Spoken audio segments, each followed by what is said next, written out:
पुत्र है। और पहली जो कथाएं हैं वो सुनिए। एक गांव है, तुंगभद्रा नदी के किनारे एक गांव, और उस गांव में एक ब्राह्मण देवता रहते हैं। उस ब्राह्मण देवता का नाम है आत्मदेव। अब आत्मदेव का अर्थ क्या होगा? जो आत्मा भगवान के चरणों में जाना चाहे, जो जीव भगवान के चरणों में जाए वो आत्मदेव है। लेकिन ये आत्मदेव कौन है? ये भगवान के चरणों में नहीं, ये सत्संग में लगना नहीं चाहते। ये कहाँ जाना चाहते हैं? माया में। क्योंकि आत्मदेव के एक पत्नी है मैया, और उस पत्नी का नाम है धुंधली। नाम सुनिए, धुंधली। आत्मदेव की पत्नी का नाम क्या है? धुंधली। घर में सब कुछ है, सब कुछ है, लेकिन उनके घर में ना संतान नहीं है। ब्राह्मण रोने लगा है, संतान नहीं तो मेरे जीवन व्यर्थ हो गए। चौथा पहर चल रहा है, समय आ गया, बुढ़ापावस्था में है, संतान नहीं है आत्मदेव की पत्नी के गर्भ से। एक दिन तो संतान नहीं है ये सोच करके एक रस्सी पकड़े, और रस्सी पकड़ करके वन की ओर जा रहा प्राण छोड़ने के लिए। जंगल में जा रहा प्राण छोड़ने के लिए रस्सी पकड़े, और रस्सी पकड़ कर जब वन की ओर गए, एक वृक्ष था, वृक्ष में रस्सी लगाए, प्राण छोड़ना है। उसी समय एक ब्राह्मण देवता आया और आत्मदेव से कहे, ओ भैया रुक जाओ, रुक जाओ, आत्मदेव रुक जाओ। बोले आप कौन? मैं ब्राह्मण देवता हूँ। आत्मदेव ये रस्सी लगा करके आप क्या कर रहे हैं? बोले हम प्राण छोड़ रहे हैं। बोले क्यों प्राण छोड़ रहे हो? क्योंकि हमारी पत्नी है, पत्नी का नाम धुंधली है, और एक भी संतान हमारे पत्नी के गर्भ से नहीं हुआ है। इसलिए हम चाहते हैं कि हमारे पत्नी के गर्भ से संतान हो, और नहीं होगा तो हम ये रस्सी है, इसमें हम अपना प्राण छोड़ देंगे। आत्मदेव रोने लगा है।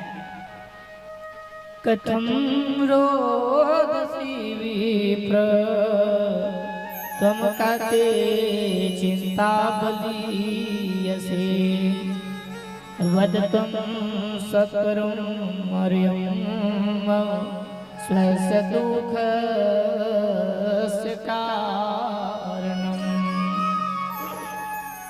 तुम्हारे दुख का कारण क्या है मैं जानना चाहता हूँ, मुझे बताओ। तो आत्मदेव ने कहा, मेरे जीवन में सब कुछ है, धन है, राज्य है, सब कुछ है, लेकिन मोर घर में ना संतान नहीं है, मुझे संतान चाहिए। आत्मदेव ना मायाओं में ना फंसो, बात मान लो। यहाँ जिसके पास धन है वो भी रो रहा है, और जिसके पास धन नहीं वो भी रो रहा। जिसके पास रूप है वो भी रो रहा, जिसके पास रूप नहीं वो भी रो रहा। जिसके पास संतान है वो भी रो रहा है, जिसके पास संतान नहीं है वो भी रो रहा है। कोई तन दुखी, कोई मन दुखी, कोई धन बिन रहत उदास। थोड़े थोड़े सब दुखी, सुखी राम करदास। देखिए सब दुखी है मेरे भाई बहन। आत्मदेव को ब्राह्मण ने बहुत समझाया, आत्मदेव ये माया है, मायाओं में मत पड़ो, एक दिन यही तुम्हें ठग देंगे, बात मान लो। आत्मदेव कहे मुझे संतान चाहिए, और संतान नहीं होगा तो मैं इसी रस्सी पर अपना प्राण छोड़ दूंगा, मैं फांसी लगा के प्राण छोड़ दूं। आत्मदेव से कहे, ब्राह्मण देवता कहे तुम यही खड़े रहो, हम अपने ध्यान मुद्रा से देखते संतान है कि नहीं। ध्यान मुद्रा से ब्राह्मण देवता ने देखा, सामने आत्मदेव खड़े हुए, देखे तो भैया उसमें एक जन्म क्या कई जन्म तक इनके पत्नी के गर्भ से संतान नहीं होगा। आत्मदेव से कहे ब्राह्मण देवता ने, अरे ये जन्म क्या भैया, आपके तो कई जन्म तक संतान नहीं लिखा हुआ है। दुख के समय में और दुख सुनाया गया। आत्मदेव कहे जब संतान ही नहीं तो मैं रह के क्या करूं, प्राण छोड़ना होगा, और प्राण छोड़ने के लिए रस्सी लगाया है मेरे भाई बहन। तब ब्राह्मण देवता कहे, आत्मदेव चिंता न करो, एक उपाय है। कौन सा उपाय है? एक काम करो, तुम अपनी पत्नी को जाओ और ले जा करके मैं कुछ दे रहा हूँ उसे दे देना। और ब्राह्मण देवता ने एक फल बनाए, फल रखा और फल पकड़ के कहा, आत्मदेव से, आत्मदेव ये तुम्हारी पत्नी को ले जा करके तुम दे दो, तुम्हारी पत्नी ही खा लेगी इसे, जाओ। और जैसे खाएगी तो गर्भ धारण कर लेगी, जाओ। पक्का ना? बोले हाँ। ब्राह्मण ने एक फल दिया, किसे? आत्मदेव ब्राह्मण को। मैया आत्मदेव ब्राह्मण को फल दिया। आत्मदेव बोले ये फल खाई तो मोर पत्नी गर्भ धारण कर लेना। बोले हाँ हाँ जाओ जाओ। और फल पकड़ करके गए। देखिए घर का बनाना चाहते हैं तो रामचरितमानस भी कहती है, जहाँ सुमति तहाँ शमपति नाना, जहाँ कुमति तहाँ विपत्ति निदाना। जिस घर में पति पत्नी के बीच में सुमत सलाह है वहाँ लक्ष्मी आते हैं हो, और जिस घर में पति पत्नी के बीच में सुमत सलाह नहीं वहाँ से लक्ष्मी भी चली जाती है। आत्मदेव की पत्नी नाम है धुंधली। फल ले लेके आत्मदेव गए और जाकर के कहा, रानी बहुत शुभ समाचार चल रहे हैं। कौन से समाचार? अरे एक संत ने हमें फल दिया है, ये फल खाओगे तो तुम गर्भ धारण कर लोगी, गर्भ ठहर जाएगा और हमारे घर में संतान की प्राप्ति होगा, ये फल खा लो रानी। जैसे कहा है रानी ने कहा, ठीक है महाराज हम फल खा लेंगे, आप जाइए। बोले क्यों? मैं स्नान नहीं की हूँ ना, नहाए नहीं हूँ ना हूँ तभी तो फल रखा हूँ ना। मैं जाना काम कर बजा, पूजा पाठ में चले जा, फल रखा हूँ। आत्मदेव कहे पक्का खाबे ना फल? बोले हाँ मैं खा लूँ, आप जाओ और फल दे दे। आत्मदेव ब्राह्मण कौन ला? पत्नी ला। और आत्मदेव ब्राह्मण पूजा करने के लिए चले गए। बार बार बोले फल खा लेना, फल खा लेना, संतान होंगे। संत ने दिया है। बोले हाँ ठीक है। आत्मदेव ब्राह्मण चले गए माँ पूजा करने के लिए। उनकी पत्नी है धुंधली, फल पकड़े और फल पकड़ के मन में सोची, अगर ये फल खाऊं तो मैं गर्भवती हो जाऊं, और गर्भवती हूँ तो जितना भोजन करता हूँ भोजन कम हो जाए। संतान हुई तो संतान मल मूत्र आदि कहे तो कपड़ा गंदा हो जाए, तो मुझे संतान नहीं चाहिए। ये कौन है? ये धुंधली है। आत्मदेव ब्राह्मण संतान चाहते हैं और पत्नी संतान नहीं चाहती। सोचिए तो घर कैसे बनेंगे भैया? पत्नी ने कहे जाओ पूजा करने के लिए जाओ, हम फल खा लेंगे। झूठ बोल दिया गया। आत्मदेव चले गए पूजा करने के लिए। धुंधली कही अगर ये फल खाऊं तो गर्भ धारण कर लूंगी, भोजन करके कम हो जाए, कपड़ा गंदा हो जाए, तो मैं फल नहीं खाऊं। तो घर में एक तो बांझ गैया रहे, बांझ गैया, ओकरो गर्भ से संतान नहीं होत रहा। फल पकड़ी और पकड़ के ओ फल गाय लेके धुंधली दे दी। कौन गायला और फल अपन नहीं खाई माँ, कौन चीज गायला दे दी और गाय बढ़िया फल खा ली। और गौरी माता गर्भवती हो गए, गाय गर्भ धारण कर ली।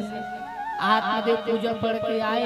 आत्मदेव कहे रानी जो हमने फल दिए थे खाए कि नहीं खाए? बोले हाँ हमने खा लिए, लेकिन झूठ बोल रहे हैं, वो गाय को खिला दिए हैं, बताए नहीं पति को, झूठ बोल रहे हैं। और बोली कि हमने खा लिए हैं। आत्मदेव को लगा मेरी पत्नी ने खा ली, अब संतान आएंगे, गर्भ ठहर जाएंगे। पहला महीना होना है।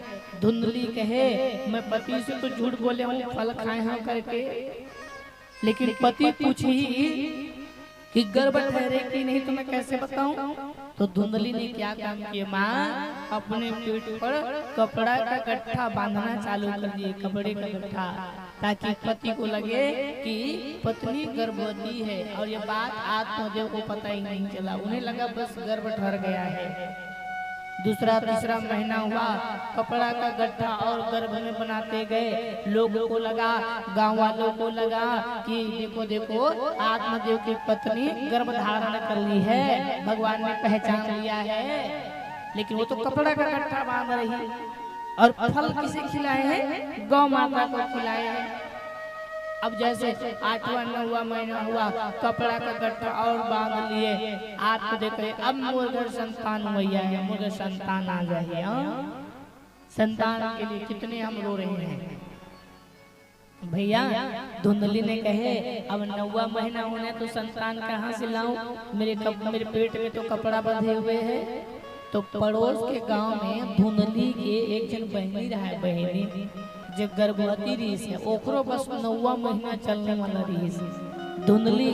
और जाके बहनी लगे थे, बहनी तोर गर्भ से संतान हो गई है वो? बोले हाँ। तो बहनी पैसा रख ले मोर से और तोर संतान के जैसे जन्म हुई मोर दे देवे बहनी। बोले ठीक है, पैसे से अपनी बहन के बालक को खरीदना है। 9वां महीना जैसे हुआ, आवाज आए बहनी के गांव से, ओ बहन धुंधली, हमारे गर्भ से बालक का जन्म हुआ है, आके ले जाओ। धुंधली रात्रि की बेला घर गए अपनी बहन के घर और जाकर के संतान को लेकर के घर आया।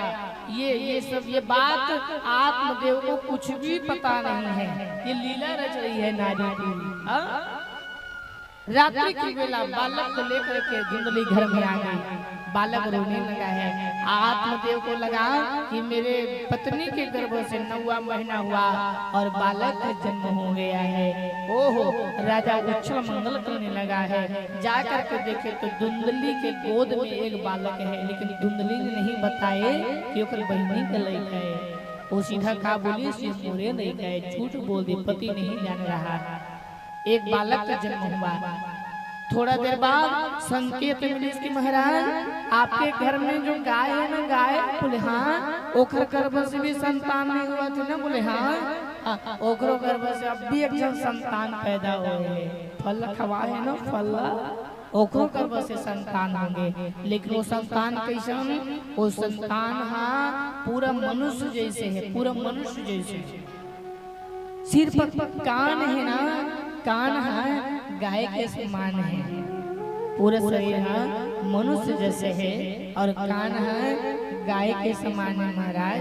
ओहो, राजा ने कहा, ब्राह्मण आत्मदेव ने कहा, मैं तो एक संतान की इच्छा करती हूँ जी, मुर्गर 2 जन संतान, दोनों लड़का लिए गाय के गर्भ से और पत्नी के गर्भ से जो आया है लाकर के सामने रखे। नामकरण हुआ, ब्राह्मण ने नामकरण किया। तो दोनों बालक का नाम क्या हुआ सुनिएगा। हाँ, गोकर्णो पंडितो ज्ञानी धुंधकारी महाकला। भैया क्या हुआ? आत्मदेव से ब्राह्मण ने कहा, आत्मदेव जो गाय के गर्भ से जो बालक जन्म हो है, ये लड़का के नाम गोकर्ण हो ही। गोकर्ण मतलब गाय के गर्भ से आहे, पूरा शरीर मनुष्य जैसे और कान सिर पर गाय के जैसे है। कर्ण क्या है? गाय के समान, इसलिए इसका नाम क्या होगा? गोकर्ण होगा। अच्छा, और ये जो लड़का हुआ है मोर पत्नी के गर्भ से, के लड़का का नाम एक नाम ना धुंधकारी हुई। ले बता, आत्मदेव के पत्नी के नाम का है? धुंधली। और गर्भ से बालक आया है, नाम रखा गया क्या? धुंधकारी। और गाय के गर्भ से आते का नाम का है? गोकर्ण। एक कर्म कैसे मैं जानना चाहता हूँ तो सुन। गोकर्णो पंडितो ज्ञानी धुंधकारी महाकला। गाय के गर्भ से जो आया बालक है, ये बड़ा संत प्रवृत्ति का होगा, धर्म के रास्ते पर जाएगा, पूजन पाठ आदि करेंगे, आपके नाम रोशन करेगा। अच्छा, गाय के गर्भ से? बोले हाँ। अच्छा, और मोर पत्नी के गर्भ से आए वो लड़का कैसे करी? ये बड़ा खल हो ही, कपटी हुई ही, ये ब्राह्मण पुत्र होते हुए मांस भक्षण शराब सेवन आदि करेगा। आत्मदेव उसी दिन से मस्तक पकड़ ले और कहे कि मोर पत्नी के गर्भ से आए बालक पाप कर्म में जाएगा और गाय के गर्भ से आया बालक धर्म कर्म करेगा। हाँ याद रखना आत्मदेव। ठीक है महाराज। धीरे धीरे लड़का बड़े होना चालू हो गए, लक्षण चालू हो गए। आत्मदेव आवाज लगाए, दोनों बेटा गौकर्ण धुंधकारी चलाओ बेटा, पूजा करना है, आओ। गौकर्ण दौड़ करके आते, धुंधकारी नहीं आते मैया। गांव वाले मुझे शिकायत लेके आ जाए, अरे भैया आत्मदेव आपके बालक जो है ना धुंधकारी हमारे घर के बालक को मार दिया। बहुत शिकायत सुनने को मिलते। आत्मदेव बहुत समझाए, बात मान ले धुंधकारी, बात मान ले बेटा, मैं जन्म दिया तो पिता हूँ, बात मान। एक दिन तो माँ धुंधकारी से ज्यादा प्रेम करे, कौन है धुंधली है, माला पैसा मांगे, पैसा 1 रुपया दे, 2 रुपया दे, ऐसे कर आदत बिगड़ के लड़का के। गौकर्ण का पैसा नहीं दे माँ, खबर क्यों गाय के गर्भ से जन्म ले है ना, स्वयं गर्भ से नहीं आया है, भेद हो गया ना। कल भी हमने एक बात कहे ना भाई, जब दांत नहीं तब दूध दिया है, जब दांत दिया तब अन्न दिया है, जब दांत दिया तब अन्न दिया। एक दिन आत्मदेव के पास धुंधकारी ने कहा, पिताजी मुझे पैसा चाहिए। तो धुंधकारी की बात सुन करके आत्मदेव कहे, बेटा मोर पास पैसा नहीं है बेटा, यहाँ से चले जा। पिताजी ने पैसा देवे के नहीं दे, पैसा नहीं है बेटा, बात मांग ले, बात मांग ले। बात नहीं माने, अपने पिता के ऊपर हाथ उठाया है, डंडा पकड़ करके, पिताजी अगर आप पैसा नहीं दोगे तो आज ही हम लाठी से आपको मार देंगे, आपको देना होगा। तब उस समय पिताजी सिर झुका करके खड़े हो गए और गौकर्ण से कहा, बेटा से कहा, बेटा गौकर्ण मुझे नहीं लगता कि ये मेरा संतान होगा, आज मुझे मारने के लिए लाठी उठाया है बेटा।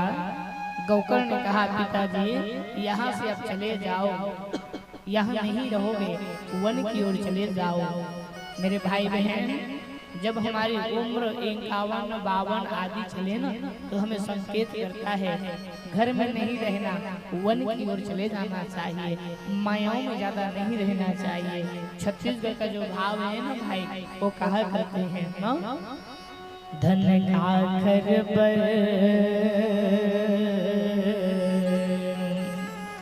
धन आखर पर कमाएगा, जानर लपेट के, धन आखर पर कमाए जी, जानर लपेट के। कब तक रही जवानी, एक दिन सियान होवे, वे दिन मते भैया करवाट ठाके डूबे, करवाट ठाके डूबे। ओ मैया, आत्मदेव ब्राह्मण को मारने के लिए स्वयं का बेटा जब लाठी उठाया तब आत्मदेव को याद आया, अरे मुझे ब्राह्मण देवता ने कहे थे कि तुम संतान के लिए मत रो, बात मांग लो। मैंने बात नहीं मानी और मैं संतान की इच्छा के लिए मैंने क्या क्या नहीं किया। आज मुझे समझ आ रहा, ये संतान होने से अच्छा मैं बिना संतान के रह जाते हूँ, यही अच्छा इसे। आज अगर बिना संतान कहते हूँ शायद बोला ये आज दुख देखेला नहीं चीज। आज लाठी उठाया मारने के लिए, सिर पकड़ लिया है, क्या करूं मैं। आत्मदेव से गौकर्ण कहे, पिताजी जब अपने सब बेगाने जब लगना लग जाए ना तो घर को छोड़ करके वन की ओर चले जाना चाहिए। आप वन की ओर चले जाओ। जब वन की ओर जाने लगा, घर छोड़ करके धुंधली आई, कहाँ जा रहे हैं? हम वन की ओर जा रहे हैं। बोले क्यों? क्योंकि ये तुम्हारा बालक ना हमें मारने के लिए ना लाठी उठाया है, इसलिए मैं वन की ओर जा रहा हूँ। धुंधली मुझे सच बताना, क्या ये हमारे संतान है? क्या ये मोर बेटा है? सच बतावे धुंधली, एक मोर बेटा है। धुंधली आंख में आंसू भर के कहना, मोर से बहुत बड़े गलती हो गए।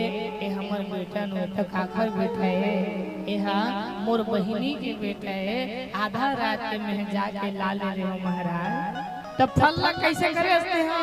फल कहाँ की? फल ना मैं गाय खवा दे अब यही संतान को करने का। धुंधली बोले हाँ यही फल